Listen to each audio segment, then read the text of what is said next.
বিধানসভা নির্বাচনের বিষয়ে বিস্তারিত জানাতে কলকাতা থেকে যুক্ত হচ্ছেন দীপক দেবনাথ।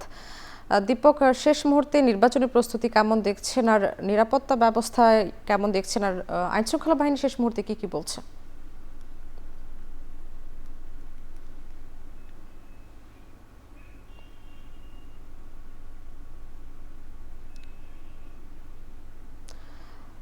দীপক, আপনি নিশ্চয়ই আমাকে শুনতে পাচ্ছেন। শেষ মুহূর্তে বিধানসভা নির্বাচনের প্রস্তুতি কেমন দেখছেন আর আইনশৃঙ্খলা বাহিনী কি নিরাপত্তা ব্যবস্থা নিয়েছে?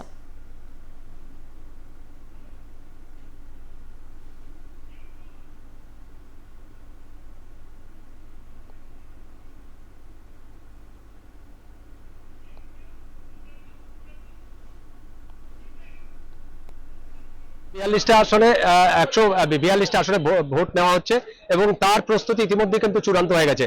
আপনি জানেন যে এই দফায় যে 142টি আসনে ভোট নেওয়া হবে তার মধ্যে অন্যতম আসন হচ্ছে দক্ষিণ কলকাতার ভবানীপুর আসনে। এই আসনে তৃণমূল প্রার্থী রয়েছে মমতা বন্দ্যোপাধ্যায় এবং বিজেপি প্রার্থী শুভেন্দু অধিকারী। এবং ইতিমধ্যেই আপনারা জানেন যে গতকালকে সেই নির্বাচনী প্রচারণা শেষ হয়েছে এবং আজকে এই মুহূর্তে আমি একটি ডিসিআরসি সেন্টারে দাঁড়িয়ে আছি, যেখানে ভোট সামগ্রী যে বিতরণ কেন্দ্র সেখানে দাঁড়িয়ে আছি। আজকে সকালবেলা থেকে দেখছি যে ভোট কর্মী যারা আছে তারা কিন্তু এই ডিসিআরসি সেন্টারে উপস্থিত হয়েছেন এবং এখান থেকে ভোট সামগ্রী অর্থাৎ ইভিএম মেশিন, ভিভিপ্যাট এবং অন্যান্য যে সমস্ত ভোটের কালি, অন্যান্য ভোটের তালিকা, এই সমস্ত নথিপত্র নিয়ে কিন্তু তারা তাদের যে ভোট গ্রহণ কেন্দ্র সেই ভোট গ্রহণ কেন্দ্রের দিকে ইতিমধ্যে রওনা দিয়ে দিয়েছেন এবং এখনো বেশ কিছু ভোট কর্মীরা এই ডিসিআরসি সেন্টারে রয়েছেন এবং সেখান থেকে কিন্তু তারা তাদের যে সমস্ত ভোট সামগ্রী আছে সেগুলো কিন্তু তারা বুঝে নিচ্ছেন এবং এখান থেকে তারা আস্তে আস্তে তাদের যে ভোট কেন্দ্রগুলি আছে এবং সেই কেন্দ্রগুলিতে তারা চলে যাবেন। এবং ইতিমধ্যে যে সমস্ত ভোট গ্রহণ কেন্দ্রগুলি আছে সেখানে কিন্তু নিরাপত্তা ব্যবস্থা আঁটোসাঁটো করা হয়েছে। কেন্দ্রীয় বাহিনী তো থাকছেই, পাশাপাশি রাজ্য পুলিশ যারা আছে সেই রাজ্য পুলিশের সদস্য থাকছে এবং নির্বাচন কমিশনের লক্ষ্য হচ্ছে যে প্রথম দফার যে নির্বাচন হয়েছে সেই নির্বাচন কিন্তু এই দ্বিতীয় দফার যে নির্বাচন সেটাকে কিন্তু আঁটোসাঁটা এবং সুষ্ঠু, অবাধ এবং শান্তিপূর্ণ করা। এবং এই লক্ষ্যে নির্বাচন কমিশন কিন্তু একাধিক পদক্ষেপ নিয়েছে। প্রত্যেকটি যে ভোট গ্রহণ কেন্দ্র সেখানে কিন্তু ওয়েবকাস্টিং এর ব্যবস্থা থাকছে, অর্থাৎ ভিতরে একটি ক্যামেরা এবং বাইরে একটি ক্যামেরা।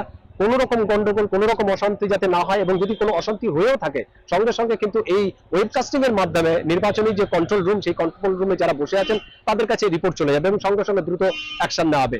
এছাড়া কুইক রেসপন্স টিম আছে, যাতে তৎক্ষণাৎ মানে কোনো ঘটনা হলেই কিন্তু তৎক্ষণাৎ মধ্যে সেই ঘটনাস্থলে যাতে পৌঁছে দেওয়া যায় এরকম কিন্তু ব্যবস্থা থাকছে।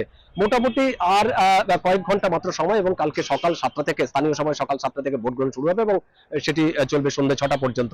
এবং ইতিমধ্যেই আপনি জানেন যে এই যে 142টি যে কেন্দ্রে হবে সেখানে কিন্তু 1448 জন প্রার্থী আছে, তার মধ্যে একাধিক প্রার্থী আছে, যেটা কিছুক্ষণ আগে বলছিলাম যে মুখ্যমন্ত্রী মমতা ব্যানার্জি আছেন এবং শুভেন্দু অধিকারী আছেন এবং রাজ্যের একাধিক হেভিওয়েট মন্ত্রীরা রয়েছেন। চলচ্চিত্র জগতের বেশ কিছু নামী মুখ রয়েছেন যারা কিন্তু এবার প্রার্থী হচ্ছে, যাদের ভাগ্য নির্ধারণ হবে আগামীকাল। এবং ভোটাররাও উৎসুক হয়ে রয়েছেন, কারণ এই ক্ষেত্রেও কিন্তু প্রচুর নতুন ভোটার আছে, অর্থাৎ নবপ্রজন্মের নতুন প্রজন্মের ভোটার আছে। তারাও মুখিয়ে রয়েছেন যে সকালবেলা হলে তারাও তাদের যে ভোটাধিকার, সেই ভোটাধিকার, গণতন্ত্রের যে ভোটাধিকার, সেই ভোটাধিকার তারা প্রয়োগ করতে যাবেন। এখন সর্বশেষ যেটা বলবো যে সেটা হচ্ছে যে একদিকে যেরকম নির্বাচন কমিশনের যে প্রস্তুতি, সেই প্রস্তুতি আঁটোসাঁটো করা হয়েছে, একটা উৎসবের পরিবেশ লক্ষ্য করা যাচ্ছে ভোট গ্রহণ কেন্দ্রগুলিতে এবং ভোটারদের মধ্যে। এবং ইতিমধ্যেই অবশ্য গতকাল রাতে বেশ কিছু বিক্ষিপ্ত কিছু সংঘর্ষ ঘটনা ঘটে, তার মধ্যে একটি অন্যতম হচ্ছে বীজপুর। কারণ এই বীজপুরে গতকাল রাতে আমরা দেখেছি যে এক তৃণমূল কর্মী তিনি গুলিবিদ্ধ হয়েছেন, সঙ্গে সঙ্গে তাকে স্থানীয় একটি হাসপাতালে নিয়ে যায়। আপাতত তিনি চিকিৎসাধীন রয়েছেন এবং সংকটমুক্ত রয়েছেন।